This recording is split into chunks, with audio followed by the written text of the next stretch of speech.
Blackthorne was released on the Super Nintendo in North America in 1994, and it was developed by Blizzard Entertainment. It also saw a release in Japan under the same name, and as Blackhawk in some European countries. In 1995, it was ported to the Sega Genesis's doomed 32X add-on, sporting enhanced visuals in comparison to the Super Nintendo version. It was again ported in 2003, this time to the Nintendo Game Boy Advance, with a reduced resolution, but maintaining the same gameplay the original was known for. It was also ported to various home computer systems such as Windows and Mac. Blackthorne was released with almost widespread praise from critics, citing the moody tone of the game, smooth animation, and fitting music.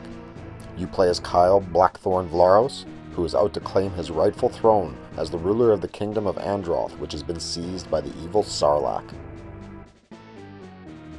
This is essentially the main focus of the game as you progress through levels defeating Sarlacc's minions, while at the same time traversing levels and avoiding obstacles, trying to free your people who have been forced to work as slaves.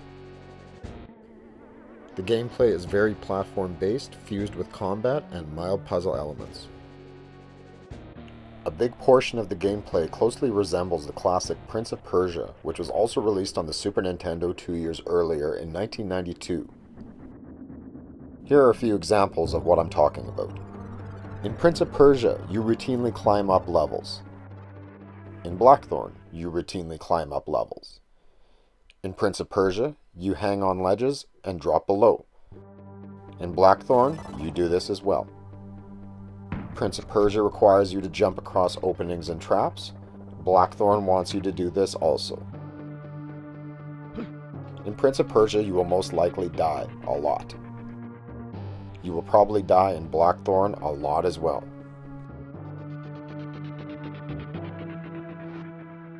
Whereas in Prince of Persia combat is focused on swordplay with your enemies, Blackthorne relies on gunfights, as well as using items such as bombs and drones.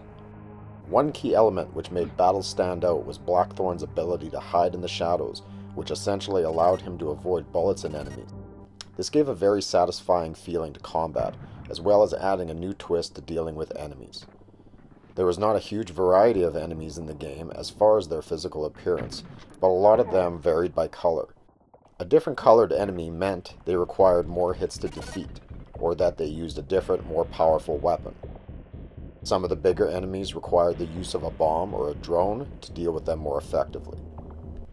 There were also objects in the environment that could cause damage to you if you wandered in without being careful, such as living plants or floor plates, which reveal a heavy artillery gun. You can also lose health or die simply from falling too far from a ledge or misjudging a jump.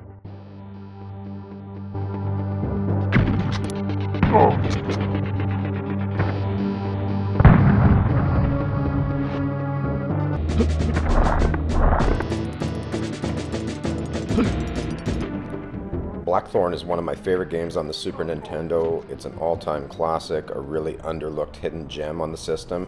If you've never had the chance to play it, you should really pick it up. Great gameplay, great music, it's just fun all around. Oh.